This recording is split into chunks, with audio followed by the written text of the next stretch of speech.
Live from our 7 Tasmania studios, your nightly news with Peter Murphy begins now. In the throes of attempting to form minority government, the Liberals are quietly walking back one of their more contentious policies, scrapping plans that will unlock thousands more hectares of forest for logging. A promise from the 2024 election to unlock 40,000 hectares of so-called wood bank had few fans, even in the timber industry.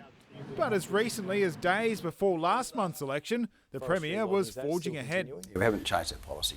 We've always supported a sustainable forest industry and the jobs that it contains. This morning, with crossbench negotiations in full flight, an about-face. A statement from Resources Minister Felix Ellis saying his party would no longer proceed with the plan in line with community expectations. Today they have unveiled the mother of all backflips. They now stand lockstep with Labor's Tasmanian Forest Agreement signed more than a decade ago. No fanfare from the Liberals today, but plenty from kingmakers in waiting, the Greens. This is extremely welcome news to the regional communities who were under threat of their beautiful forests being slashed and burned. It will surely help Jeremy Rockcliffe's negotiations. Dean Winter, on the other hand, has some catching up to do. Only 10 days until we go back to Parliament. I still haven't had a proper sit-down conversation with Dean Winter. If we can work together on the things that we agree on, that'll be a successful Parliament that can last the full 4 years. As Labor shores up numbers for another no-confidence motion, no matter how that's perceived by election-weary voters. That's how our democracy works. What we're using is the mechanism that is designed for exactly this circumstance. Nick Kelly, 7 Tasmanian News. A Tasmanian football club has used today's match to raise thousands of dollars for one of their own. Bree Scott had surgery to remove a brain tumour, but it's grown back even larger than before, and her family now need to fly interstate for treatment. Taking to the field for much more than just round 15 bragging rights. We've got one of our own families within that are going through a tough time, so we're lucky to have such a special group. Each goal scored worth $100 to be donated to the Scott family. Their 15-year-old daughter Bree diagnosed with a returning brain tumour that must be treated in Melbourne. The necessary care not available here in Tasmania. At the start of the year she underwent a 6-hour-long brain surgery to try and remove the tumour. Which to start with was successful, but then to get... Basically a standard 3-month scan post-surgery and the tumour came back. Her family unsure how long they'll need to travel for, but this contribution will help soften the financial blow. It depends on which treatment method they go with. It could be weeks, it could be months, it could be more. Bree's story touching so many in the community, including her brother Dylan, who ran out for his sister today. Over $18,000 already donated to a GoFundMe. We're pushing it as much as we can because we know that this beautiful family deserves it and needs it. The club's generosity going further than just goals. Playing group probably wouldn't want me to say this, but all the seniors gave up their match payments for the next 2 weeks, which is the rest of the year. They didn't even hesitate. Ruby Cairns, 7 Tasmania News.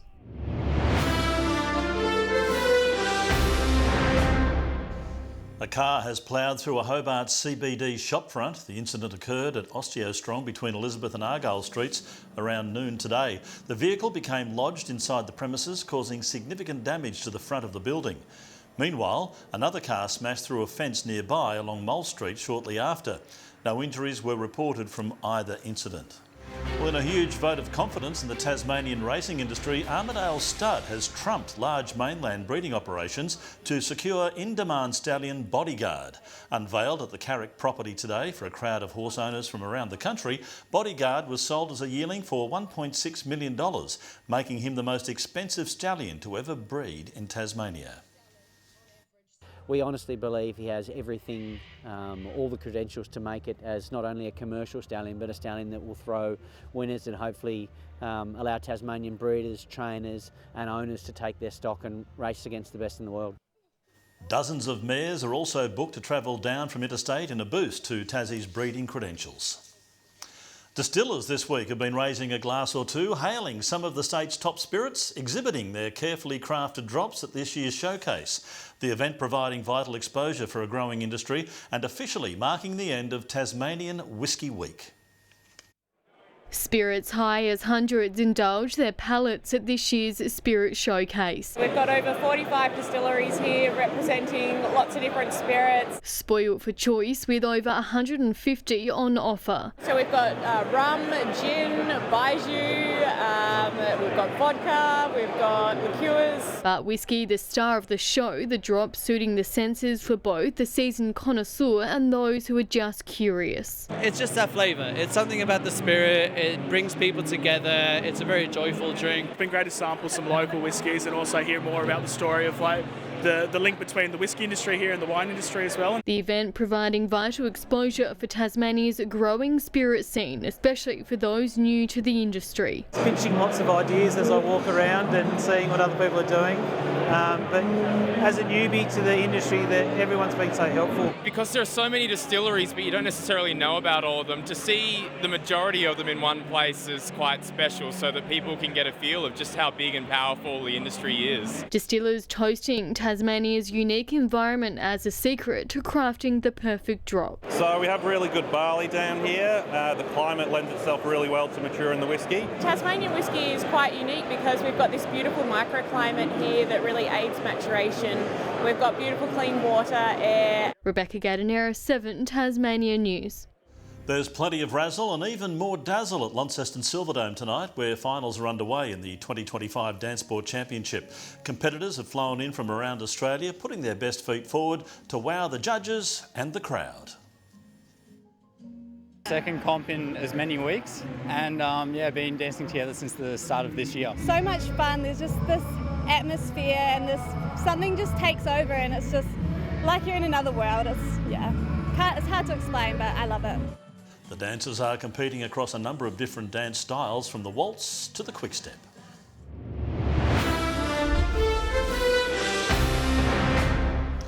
The Northern Bombers kept scorekeepers busy at UTAS Stadium today with a season-high haul of 41 goals, while Kingborough hold on to their spot in the SFL's top 4 with a much-needed win over Brighton.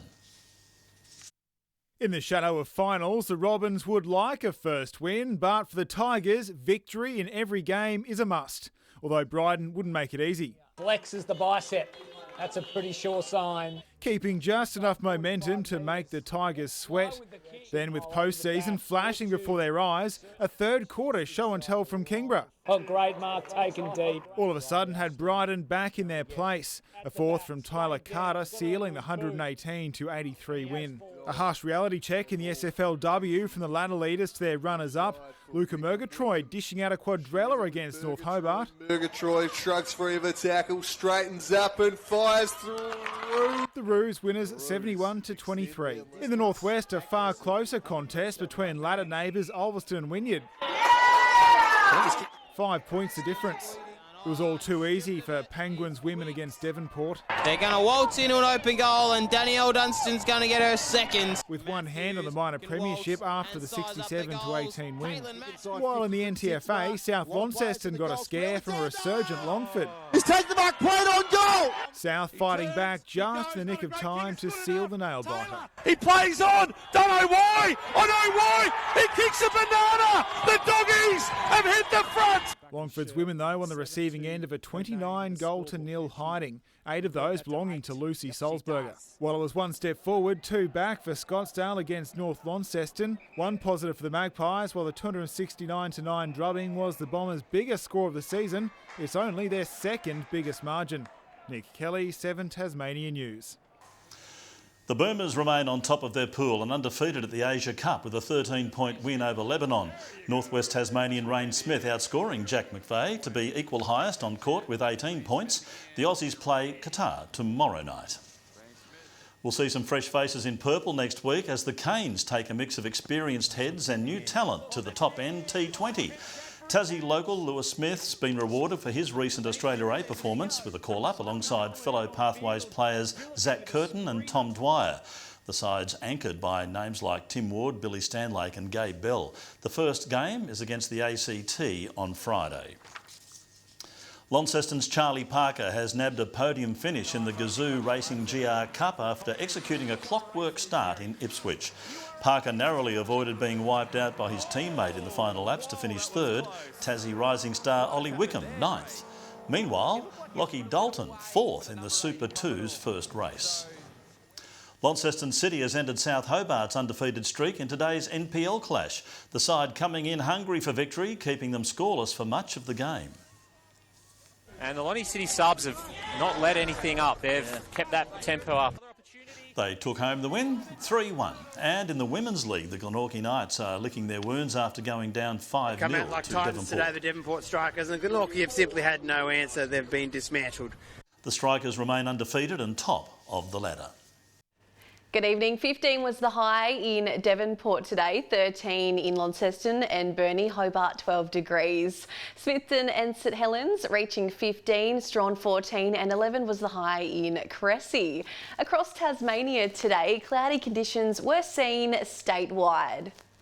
Further out, a frontal cloud band moved over WA with high cloud over most of southern Queensland. Tomorrow, a large high-pressure system sits to the southeast of Tasmania with some light showers expected in the north. East to northeasterly winds tomorrow, 5 to 15 knots, reaching 25 knots about the northwest. Swells up to 3 metres in the west and south and below 1 metre in the north. A strong wind warning is current for the far northwest coast. Tomorrow's forecast now, Hobart and Richmond partly cloudy, 15 in Ooze. In the north, Launceston reaching 16 degrees, partly cloudy in Devonport, Deloraine a possible shower. Burnie tomorrow a shower or two, mostly sunny in Strawn, Curry 15. A shower or two in St Helens and 15 across Swansea and Whitemark. Looking ahead into next week now, Monday, light showers in the north, fine elsewhere. Tuesday, showers across the north and west of the state. And Wednesday, fine with light showers expected about the west. On the mainland tomorrow, Melbourne is reaching 18 degrees, showers in Sydney and 33 in Darwin. And currently Hobart 9, partly cloudy, Launceston 10 degrees and Devonport 9 and mostly clear. That's all in weather tonight. Murph, you're going to be hitting up that dance floor tonight at the 7 Tasmania Open Danceport Championships? Well, Jackie, no. I might go home and watch a replay of the Swans' 2-point win over Brisbane. Brisbane kicked a goal, 5 seconds to go. Wouldn't believe it, would you? Anyway, thanks for being with us tonight. And that's all our news for tonight. Enjoy the rest of your night's viewing. Good night.